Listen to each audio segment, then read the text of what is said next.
Bonjour Véronique de Lumière et Conscience Ascension Pro. Eh bien, je suis ravie de vous retrouver pour cette nouvelle vidéo. Aujourd'hui, nous allons parler de l'amour de soi. Vaste question. On en entend beaucoup parler sous toutes ses formes, avec plein de choses contradictoires. On entend tout et son contraire. Euh, j'ai envie de vous partager aujourd'hui le fruit de mon expérience en fait par rapport à cette thématique-là. C'est-à-dire que j'ai cheminé, j'ai testé tout un tas de choses, j'ai pratiqué tout un tas de choses et aujourd'hui j'ai modifié mon regard en fait sur l'amour de soi. Je vais vous expliquer comment et pourquoi. Euh, Peut-être cette vidéo va pas va pas résonner pour vous aujourd'hui parce que c'est peut-être pas pour vous le bon moment de l'entendre. Ça va résonner plus pour des gens qui ont déjà tenté un certain nombre de choses et qui voient que ça stagne un petit peu, ou pour des gens qui sont pas du tout inspirés, pour qui ça résonne pas. Enfin, tous les outils qu'on peut proposer ne résonnent pas ou que ça fonctionne pas. Maintenant, si vous êtes aujourd'hui sur un chemin, vous êtes en train de travailler sur l'amour de soi et que je sais pas, avec des soins, avec des méditations, avec voilà, je sais pas, tout un tas d'expériences, etc. Poursuivez. Il faut surtout pas arrêter. Et puis peut-être vous reviendrez à cette vidéo là plus tard quand elle résonnera avec l'état intérieur dans lequel vous serez à ce moment-là. Tous ces outils sont très bien. Hein. J'ai utilisé, j'utilise toujours. C'est pas un souci.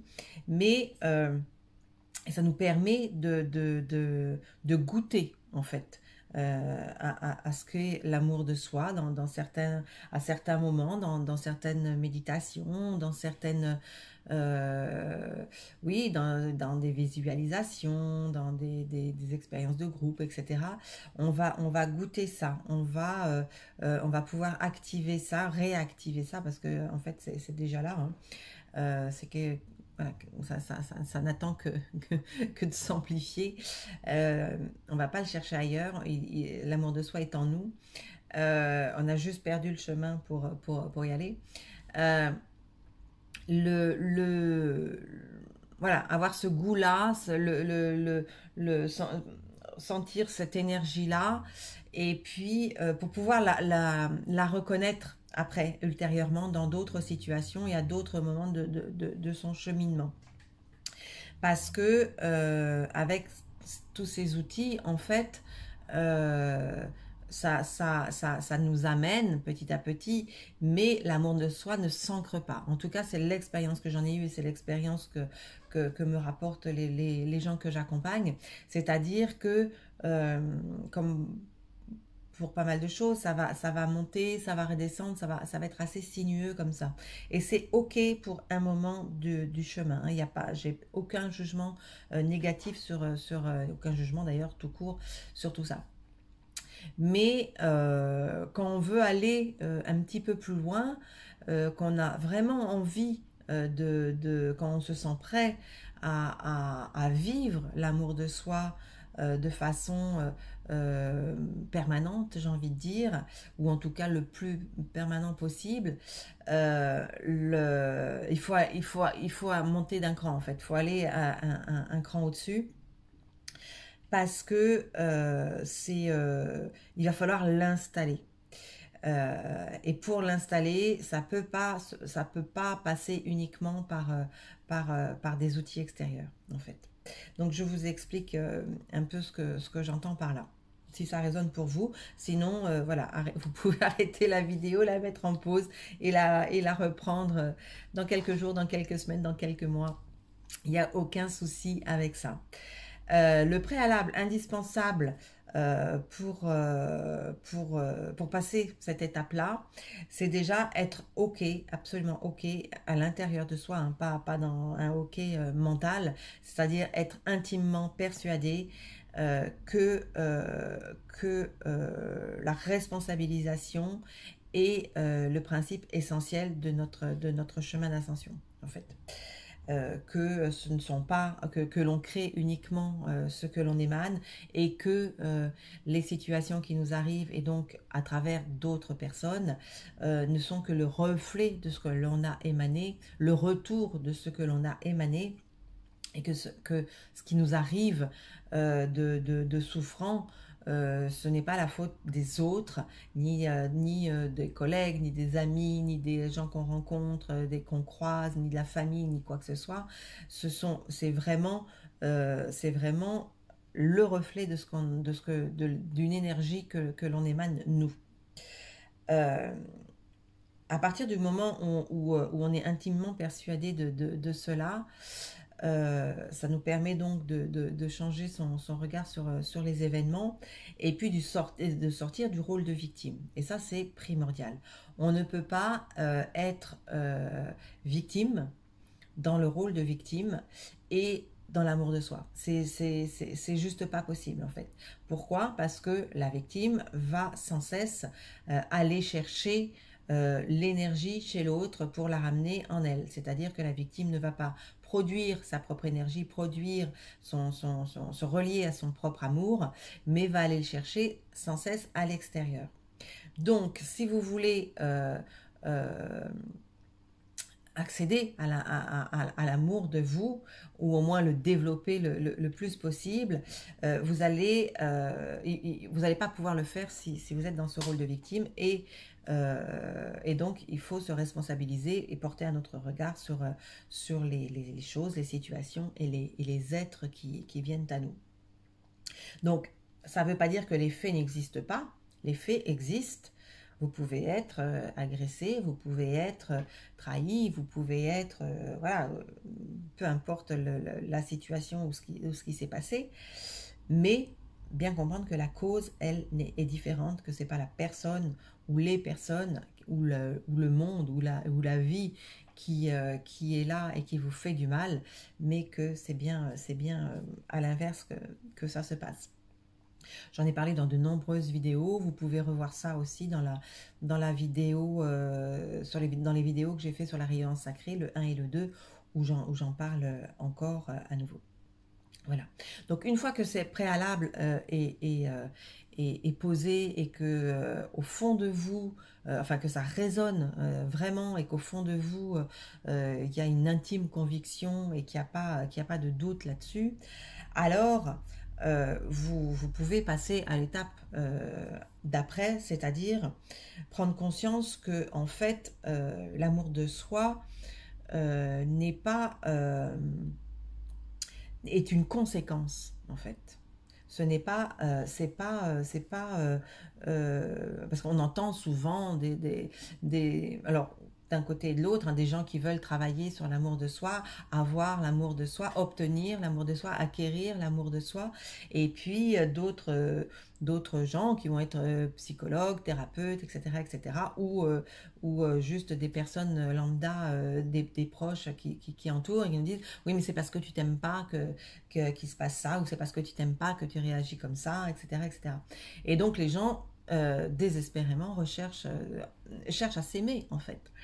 Mais comment faire pour s'aimer? Ça, c'est la grande question. Mais comment faire pour s'aimer quand on ne s'aime pas? Ça semble un petit peu le serpent qui se mord la queue. Et en fait, on ne peut pas accéder, on ne peut pas travailler l'amour de soi en tant que tel, en fait. Elle va se développer naturellement, petit à petit, mais on ne peut pas aller la travailler directement.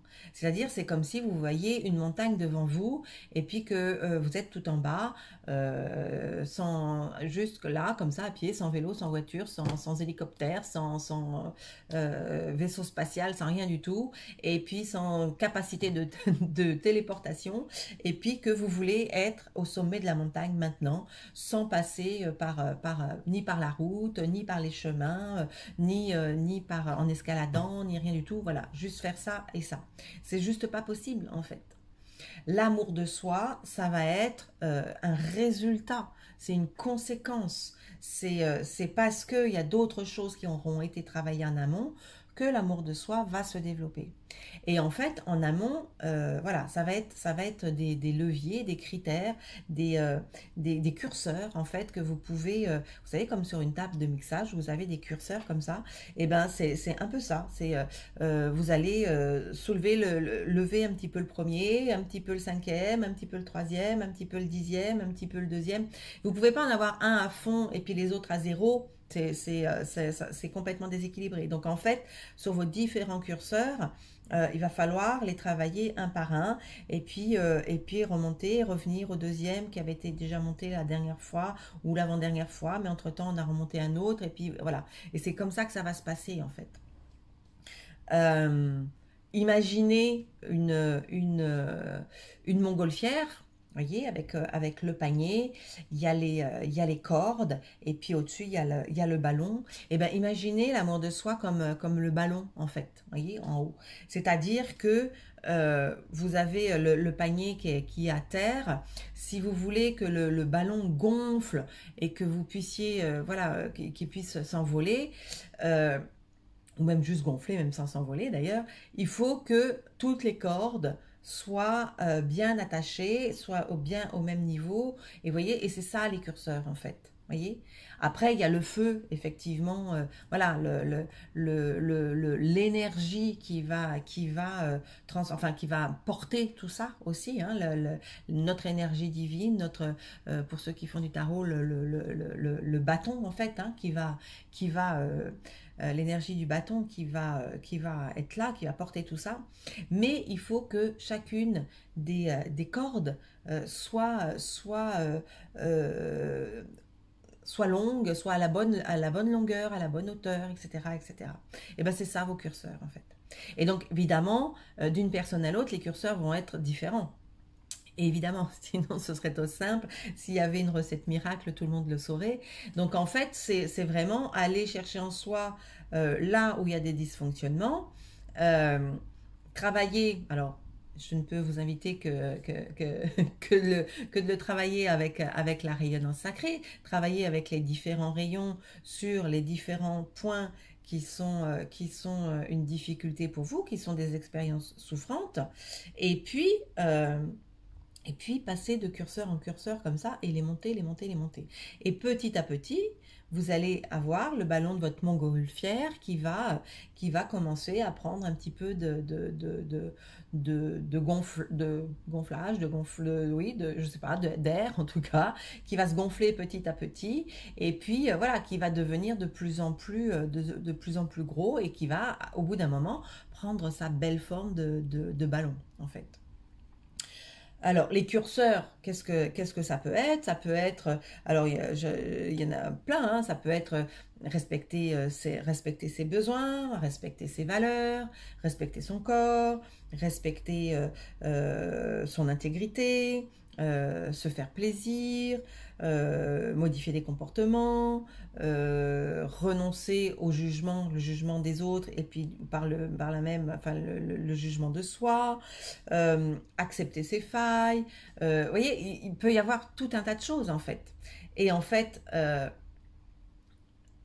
ça va. Chaque curseur va faire monter un autre curseur qui va s'appeler la confiance, un supracurseur, on va dire, qui va s'appeler la confiance en soi et l'estime de soi, les deux supracurseurs. Et puis quand ces deux-là arrive à un niveau respectable, on va dire, pour soi, alors l'amour de soi peut commencer à s'installer de façon durable. Mais il n'y aura pas d'amour de soi sans confiance en soi et sans estime de soi. Et pour avoir la confiance en soi et l'estime de soi, il va falloir travailler sur d'autres curseurs en dessous. Et quand je dis travailler, c'est pas une vue de l'esprit, c'est concrètement, c'est dans la matière, c'est-à-dire dans la vie de tous les jours. C'est pas se dire ah ben oui, j'ai bien pris conscience de mes besoins, etc. et de continuer à faire exactement le contraire. Vous voyez, c'est pas dans la tête que ça se passe, c'est dans le concret, dans le quotidien. C'est-à-dire que je sais pas si j'ai besoin de me reposer, d'être au calme, par exemple quand je rentre du travail, je suis fatiguée, etc. Et puis d'arriver directement dans un environnement où tout le monde me saute dessus, où on me pose des questions, ou alors un environnement où je dois commencer à faire le linge, la cuisine, ou je ne sais quoi, enfin peu importe. Si je me rends compte que moi j'ai besoin d'un temps entre les deux, un quart d'heure, une demi-heure, une heure, 5 minutes, peu importe, c'est pas juste me dire ah bah oui j'aurais besoin de ça, il faut le faire. C'est-à-dire que tous les jours je vais m'accorder mes 5 minutes, mes 10 minutes, mon quart d'heure, ma demi-heure au calme avant de démarrer autre chose, par exemple. Si c'est, je sais pas, le jugement, par exemple, c'est-à-dire que je vais travailler à chaque fois que je vais m'observer, en fait, et à chaque fois que je vais avoir une pensée qui va me traverser de jugement sur quelqu'un de connu, quelqu'un qui n'est pas connu, sur un présentateur télé, sur une population, sur des faits divers, sur un, je sais pas, moi, sur un outil, voilà, sur quoi que ce soit, je m'en rends compte et je dis, ah, là, je suis dans le jugement. Donc là, je gomme ça et je reviens en arrière.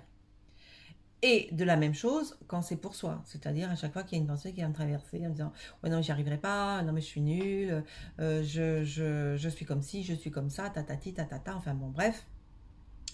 Euh, voilà, vous voyez, et c'est au quotidien, c'est chaque jour, à chaque pensée, pour pouvoir faire monter le curseur d'un cran, de 2 crans, de 3 crans, etc.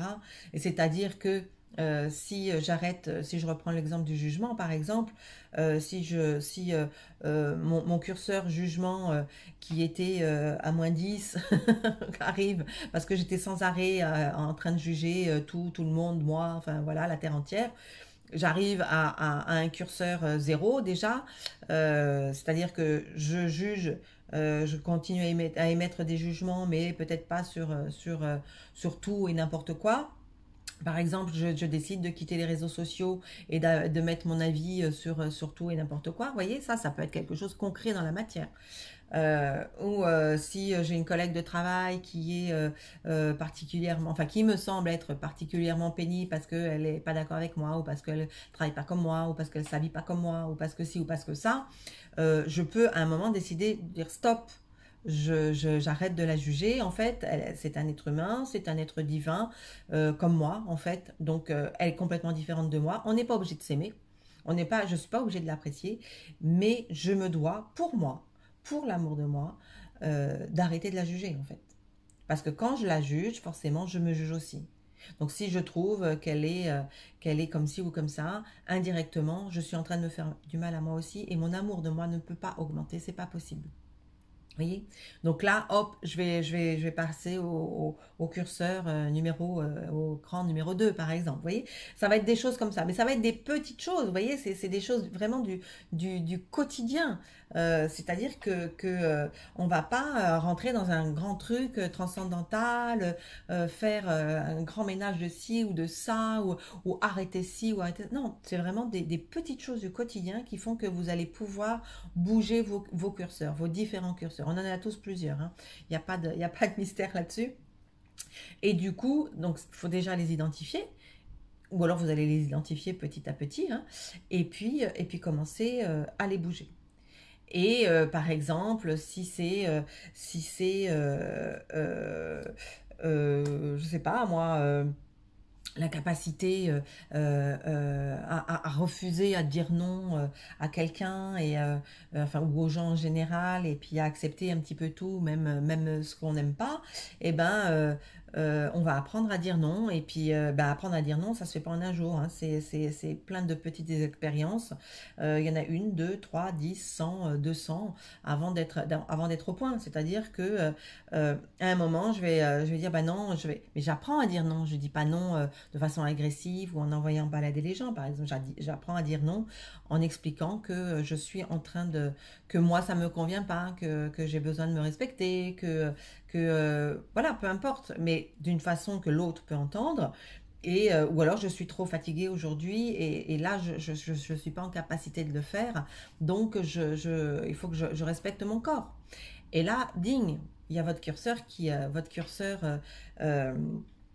curseur validation de vous, du respect de vous, qui fait un pas en avant, voyez.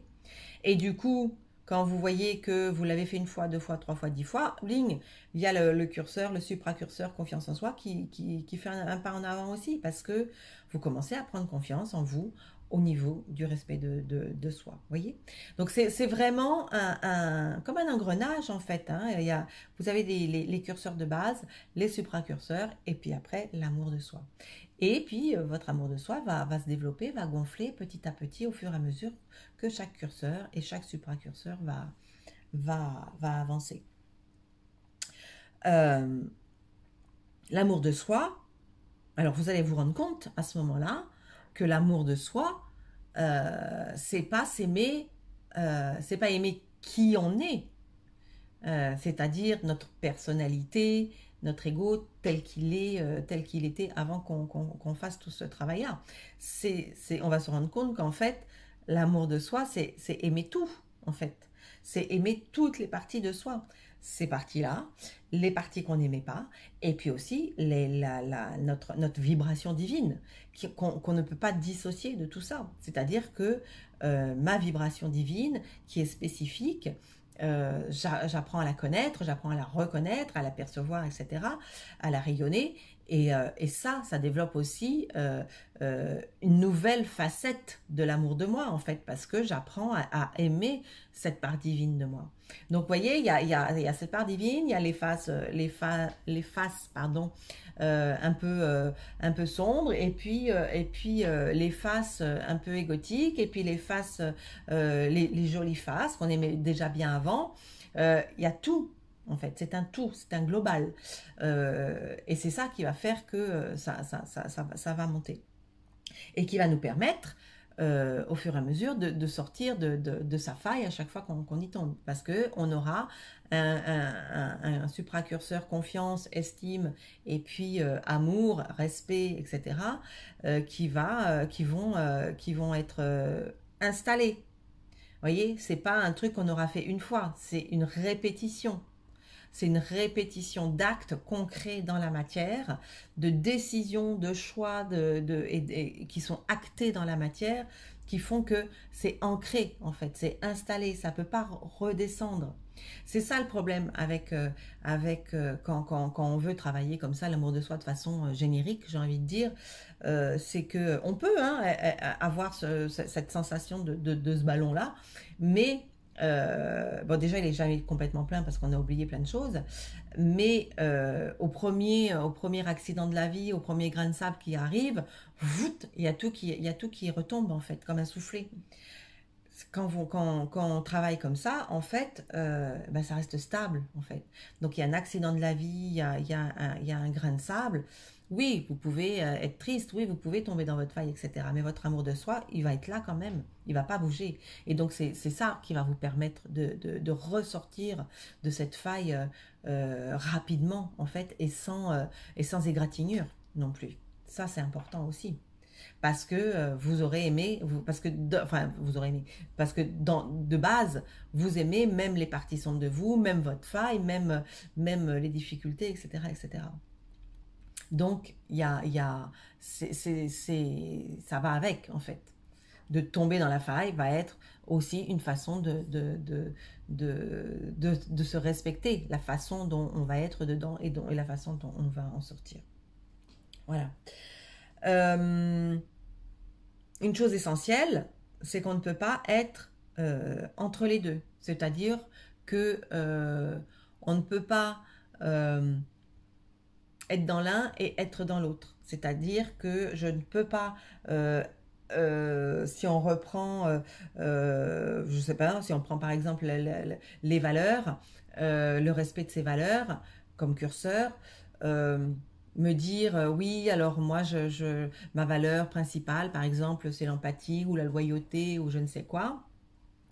Et puis, à chaque situation de la vie qui m'arrive, où je vais être mise en résonance avec ces valeurs-là, euh, faire en sorte, enfin, trahir mes propres valeurs, et puis, ou ne pas reconnaître ces valeurs-là chez les autres, et puis, voilà, dire, bah, si, je le suis quand même, alors que concrètement dans la vie, je ne les mets pas, je ne les mets pas en œuvre, voyez. Donc il faut vraiment lâcher, il y a un moment, il faut lâcher ce qui va être de l'ordre de l'illusion, du fantasme, de tout ce qu'on se construit de joli et de pétillant. Lâcher ça pour rentrer dans le vrai, dans la réalité, dans l'authentique de qui on est, en fait. Même s'il y a des choses qui sont moins jolies. Et c'est vraiment pas dans l'esprit que ça se fait, c'est vraiment pas au niveau du mental. C'est pas réciter un mantra de chaque jour. Oui, je m'aime, j'aime toutes les parties de moi, etc. etc. Ça ne changera rien, en fait. Ça va juste vous maintenir dans une illusion. La réalité, c'est vraiment aller travailler dans le quotidien tout ce qui peut être là. Tout ce qui est présenté, vous utilisez toutes les opportunités pour travailler dessus. Alors, le mantra, il peut venir en plus. C'est pas un problème. Mais c'est pas à la place d'eux. C'est pas possible. C'est pas assez. C'est c'est que la cerise sur le gâteau, on va dire. Voilà les amis. Eh bien écoutez, j'espère que cette petite parenthèse sur l'amour de soi va vous être utile. Si c'est pas le cas, voilà, mettez-la entre parenthèses et puis vous y reviendrez à un autre moment de votre cheminement. En tout cas, merci de votre écoute, merci de votre présence et je vous dis à très bientôt. Au revoir.